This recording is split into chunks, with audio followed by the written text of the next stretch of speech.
Cek gimana? Ngantuk-ngantuk gitu. Aku langsung buka, langsung buka. Selamat siang Bapak, izin diri Taruna Tingkat 1 Politeknik Pembangunan Indonesia, jurusan Ilmu Pemasyarakatan. Nama Irwan Manjolo Pangabean, STB 5551, Prodi Manajemen Pemasyarakatan kelas B. Izin Bapak, izin membuat video mengenai presentasi statistika. Ini merupakan tugas untuk pemenuhan ujian tengah semester, yaitu pemaparan materi dari bab 1 sampai bab 6.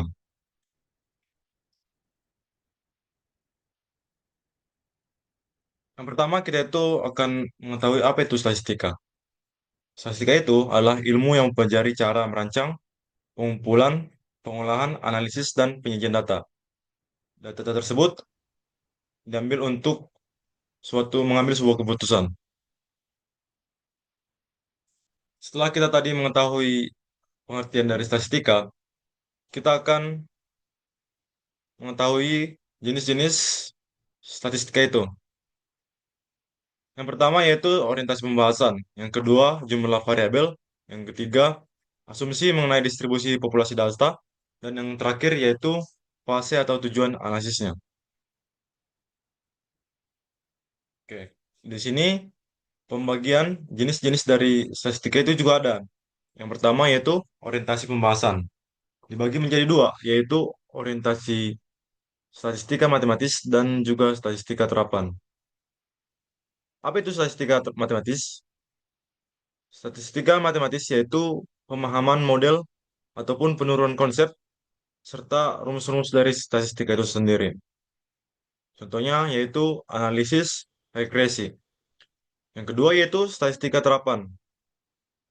Statistika terapan yaitu statistika yang berorientasi pada pemahaman dan teknik statistika dan juga penerapannya dalam kehidupan sehari-hari.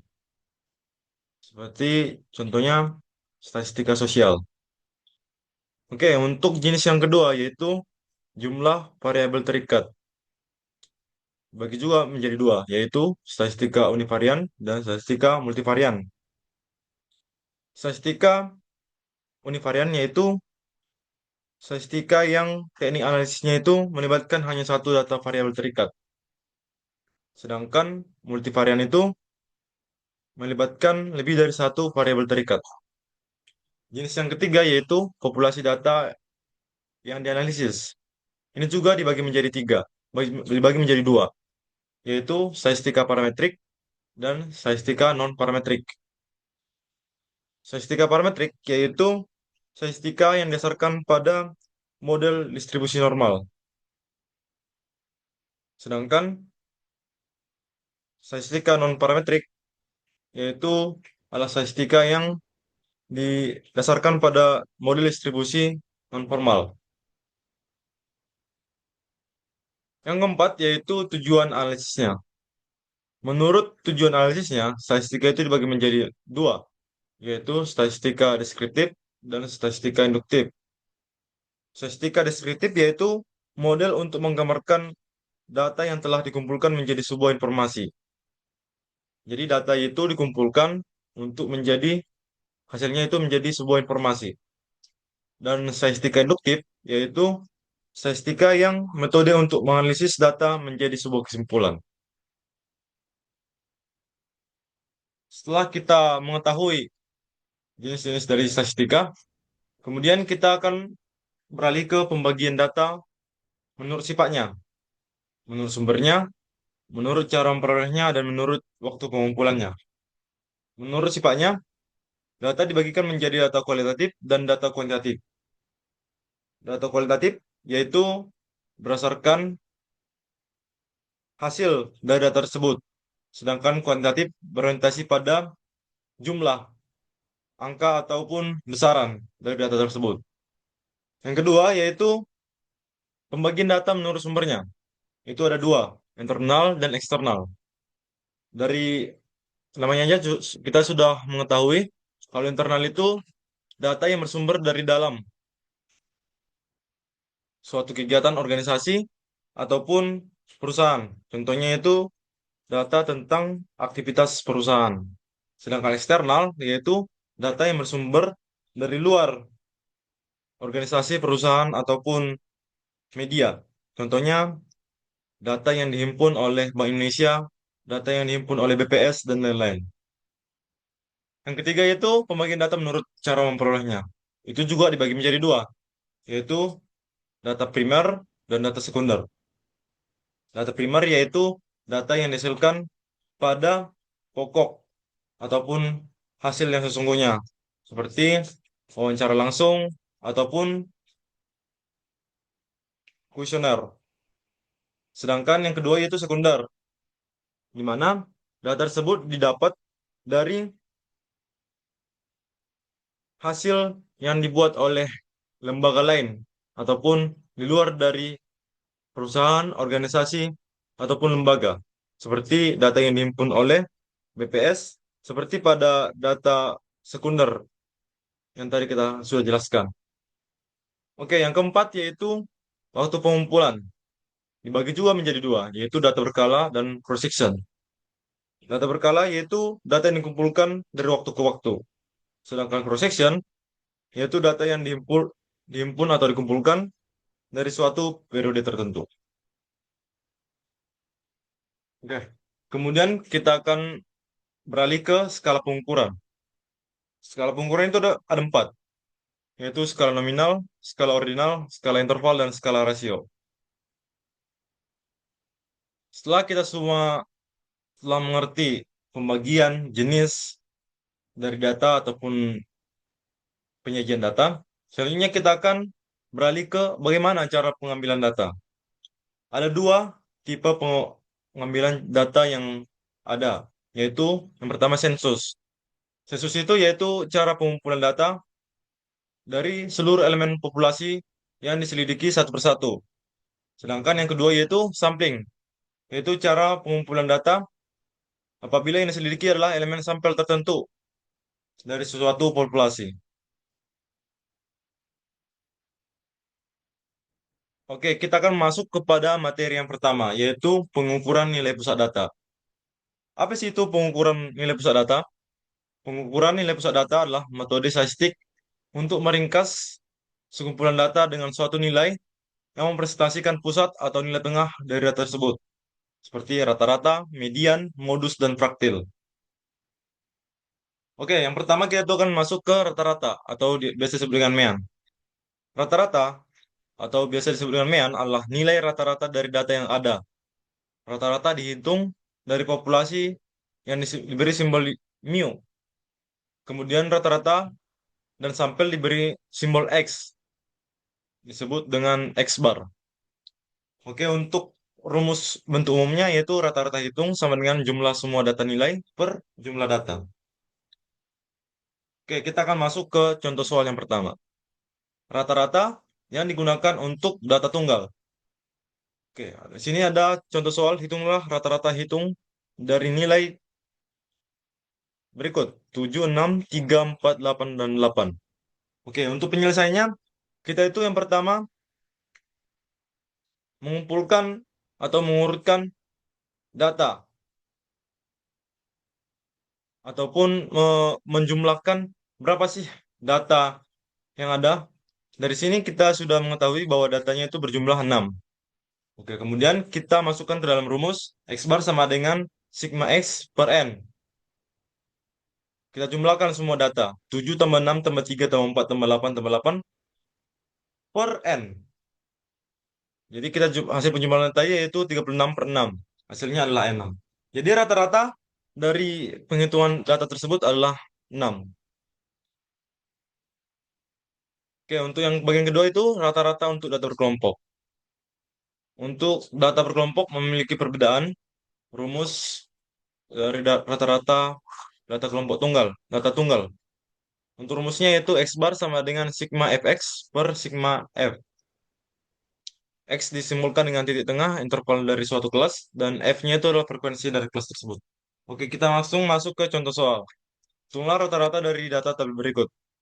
Di sini terdapat berat badan dari 60 sampai 65, 62 yaitu ada 10 mahasiswa.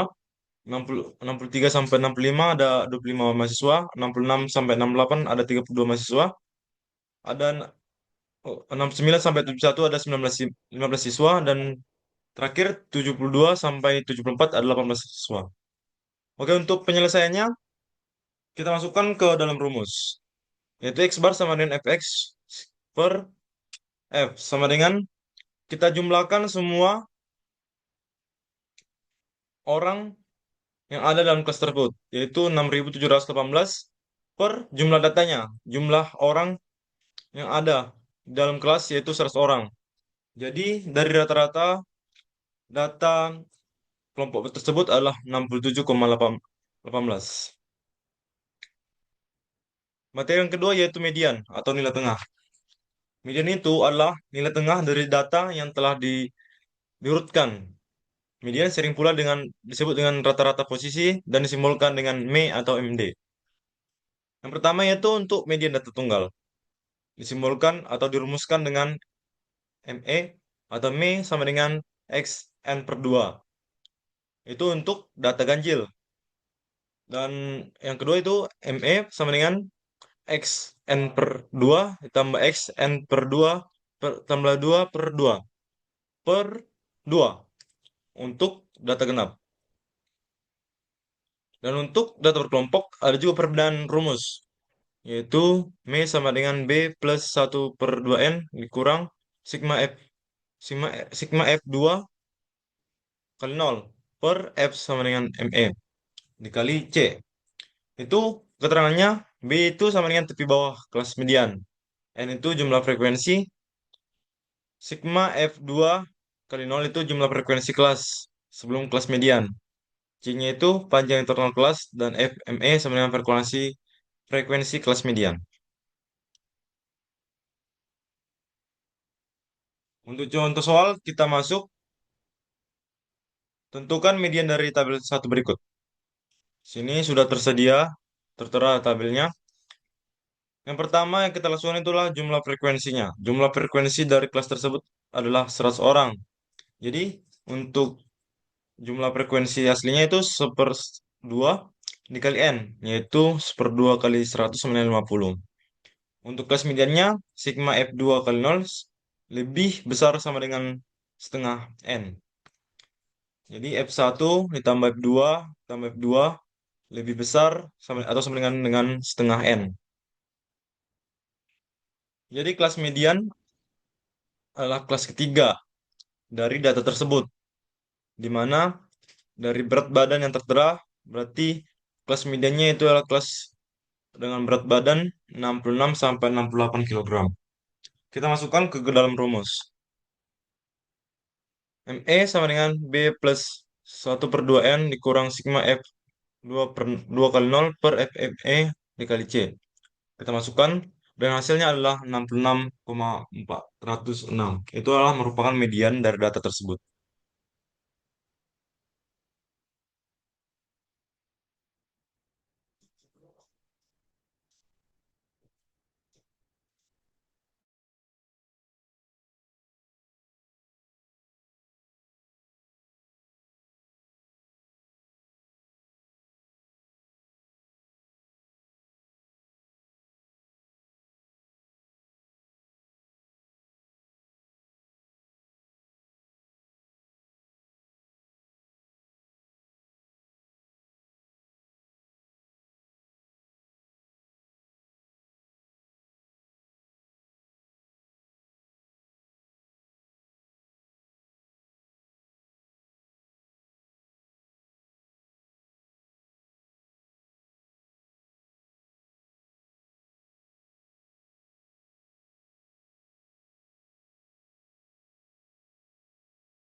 Oke, materi yang ketiga yaitu modus. Modus adalah nilai yang paling sering muncul. Modus adalah nilai yang paling sering muncul dalam data. Sering disingkat dengan MO atau MO. Sejumlah data bisa tidak memiliki modus, mempunyai satu modus atau disebut dengan unimodal dan dua modus biomodal atau lebih dari dua modus yaitu multimodal. Yang pertama itu modus data tunggal, yaitu data yang frekuensinya terbanyak. Contohnya, di sini ada 1, 4, 7, 8, 9, 9, 11. Modusnya itu ada 9. Karena apa? Karena angka 9 muncul dua kali di antara data-data seluruhnya. Untuk modus data berkelompok, dalam hal ini distribusi frekuensi modus hanya dapat diperkirakan. Nilai yang paling sering muncul akan berada pada kelas yang memiliki frekuensi terbesar. Kelas yang memiliki frekuensi tersebut disebut kelas modul. Oke, untuk modus data berkelompok, untuk menghitung data modus berkelompok, rumus yang digunakan adalah modus atau MO sama dengan L ditambah D1 per D1 plus 2 dikali IL tambah D1 per D1 plus 2 dikali I. Keterangannya yaitu L itu adalah merupakan tepi bawah kelas modus. D1 adalah selisih frekuensi kelas modus dengan frekuensi kelas. D2 itu selisih frekuensi kelas modus dengan frekuensi kelas setelahnya. Dan I adalah interval kelas atau lebar kelas. Oke, di sini kita akan langsung masuk ke contoh soal. Nilai modus dari data pada tabel di bawah ini sama dengan berdasarkan tabel tersebut, hal yang pertama kita cari itu adalah modus kelas berada pada interval 51 sampai 53 atau kelas yang ketiga.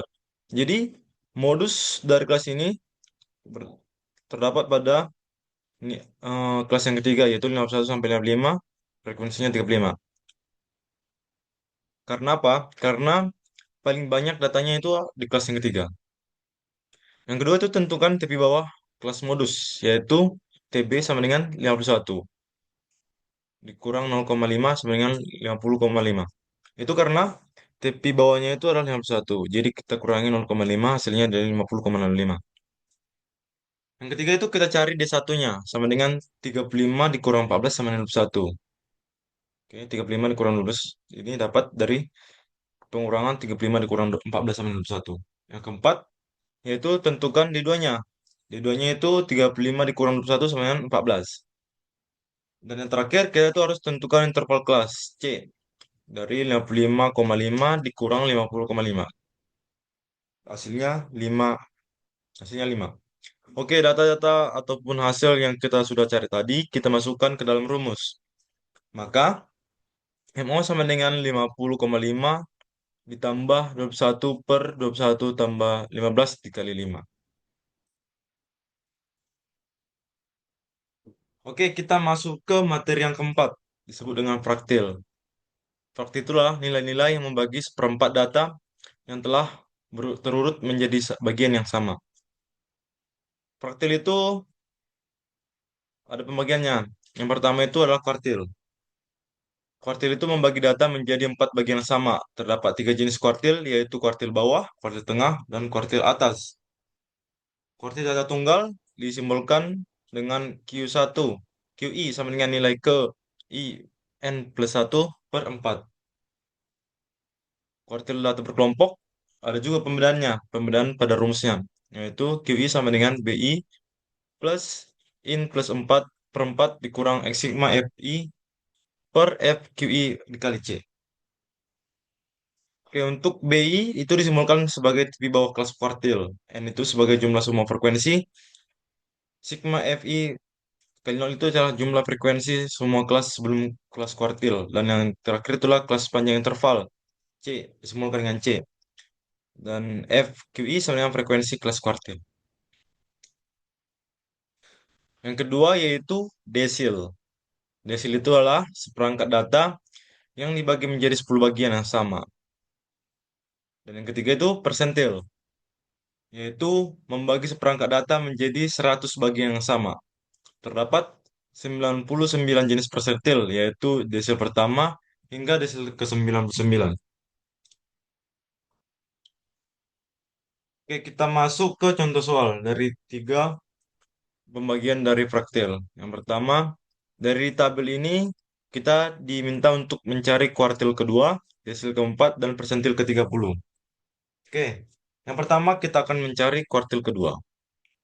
Untuk penyelesaiannya yaitu untuk kuartil ke pertama itu jika sigma FI lebih besar sama dengan N per 4, maka 10 ditambah 25 itu lebih besar atau sama dengan 25. Itu dari hasil yang kita dapat, kita masukkan ke dalam rumus, yaitu kita masukkan semua jadi 62,5 ditambah 25 dikurang 10 per 25 dikali 3. Hasil akhirnya yaitu 64,3. Yang kedua yaitu kelas D4. Kita masukkan ke rumus, D4 sama dengan B4 plus 4N per 10 dikurang sigma FI per FDI. Hasilnya kita masukkan ke rumus semua yaitu 65,5 ditambah 40 dikurang 10 per 10 tambah 25 per 32 dikali 3. Hasilnya akhirnya adalah 65,97. Dan yang terakhir yaitu kelas P30. Persentil yang ke-30. Kita disuruh mencari persentil yang ke-30. Dari tabel tersebut, kita masukkan ke rumus 30 dikurang 10 per 25 dikali 3 sama dengan hasil akhirnya 64,3.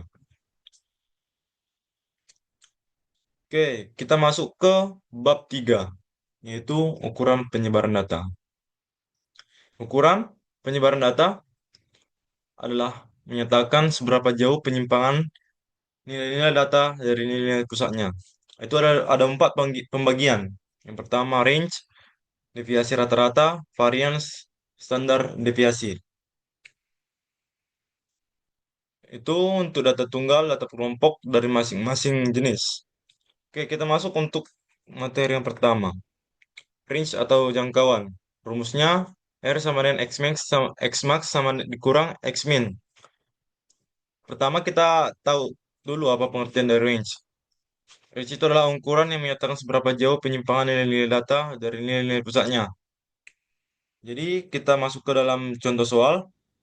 Dari tabel tersebut, titik terendah, titik tengah kelas terendah yaitu 142. Titik tengah kelas tertinggi yaitu 172. Tepi bawah kelas terendah yaitu 139,5 dan tepi atas kelas tertinggi yaitu 174,5. Kita cari yang pertama itu range-nya. Kita langsung kurangkan saja maksimal X maksimal dikurang X minimal. Jadi 172 dikurang 142 hasilnya adalah 30.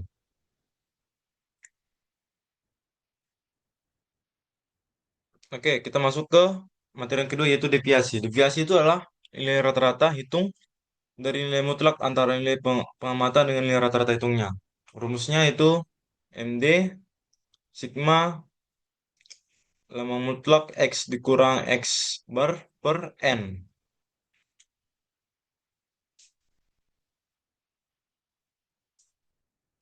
Untuk contoh soal deviasi, nilai ulangan matematika dari siswa adalah 756,387.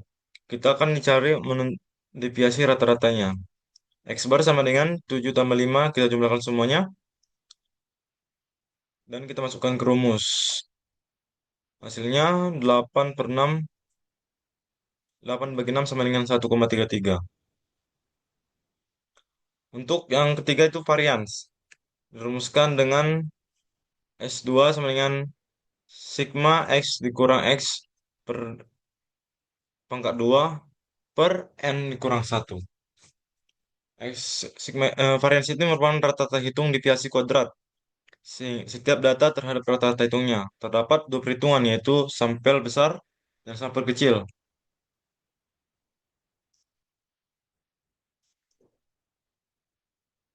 Yang keempat yaitu standar deviasi. Dirumuskan dengan S sama dengan varians akar dari varians. Tentu kita masuk ke contoh soal. Tentukan standar deviasi dari data 2, 3, 6, 8, 11. Oke, kita masukkan ke dalam rumus. Standar deviasi sama dengan akar dari 13,5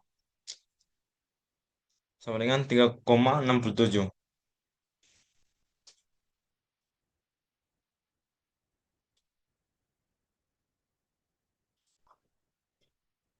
Oke, kita masuk ke materi yang selanjutnya, yaitu populasi dan sampling. Populasi itu adalah wilayah generalisasi yang terdiri dari objek yang memiliki karakteristik sesuai dengan yang ditetapkan oleh peneliti. Sedangkan sampel adalah bagian dari populasi yang memiliki karakter yang sama dengan populasinya.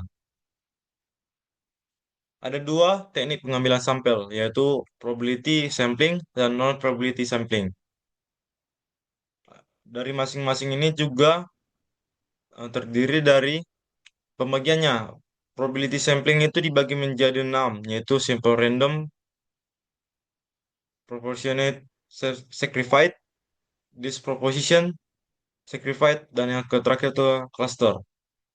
Dan non-probability sampling yaitu sistematis kuota, accidental, persuasive, dan snowball.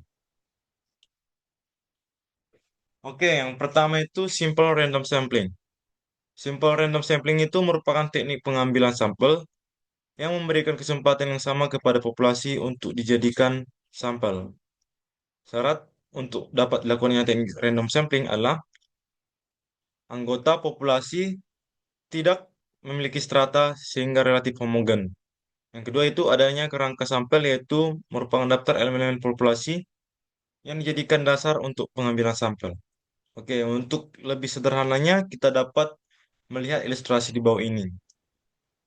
Jadi dari sekumpulan data dilaksanakan simple random sampling dengan hasilnya adalah seperti ilustrasi berikut. Oke, kita masuk ke yang kedua yaitu proportionate sacrifice. Itu adalah teknik pengambilan suatu sampel di mana probabilitas yang membagi populasi heterogen atau tidak homogen menjadi kelompok atau strata berdasarkan karakteristik tertentu. Untuk lebih jelasnya, kita dapat melihat ilustrasi pada gambar berikut. Jadi, dari sekumpulan data yang memiliki perbedaan warna dibedakan menjadi tiga. Dibedakan menjadi tiga. Kemudian, data tersebut dikumpul kembali dari hasil dari perwakilan dari masing-masing bagian ataupun masing-masing warna. Oke, kita masuk ke contoh yang berikutnya, yaitu disproportion random sampling. Teknik ini merupakan teknik penyaringan sampel secara asak yang digunakan ketika populasi sudah dibagi menjadi beberapa strata atau kelompok, tetapi jumlah anggota dalam strata tersebut tidak seimbang atau tidak proporsional satu sama lain. Jadi untuk lebih memperjelaskannya atau lebih menyederhanakannya, kita dapat melihat gambar ilustrasi berikut. Jadi sekumpulan data yang memiliki perbedaan warna dibedakan dipisahkan menjadi dua kelompok data, kemudian disatukan kembali dalam bentuk yang digabungkan dari kedua data sebelumnya. Oke, yang terakhir, yang berikutnya kita itu masuk dalam cluster.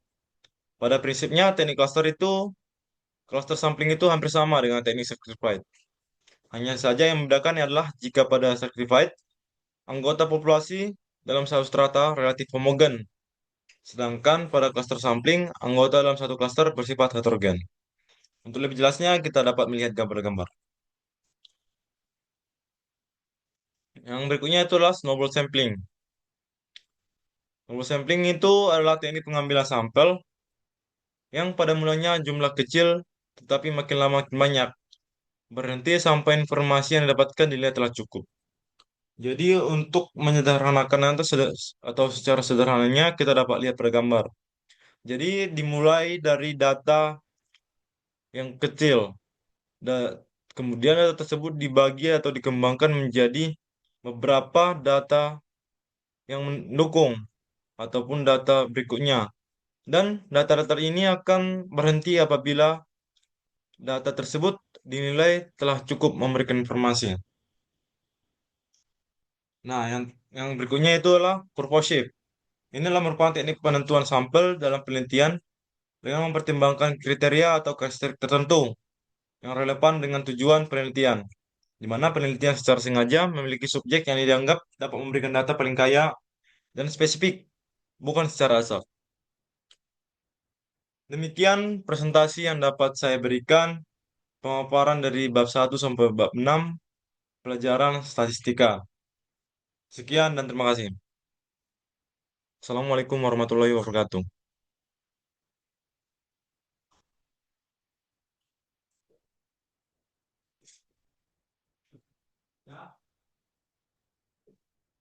100%.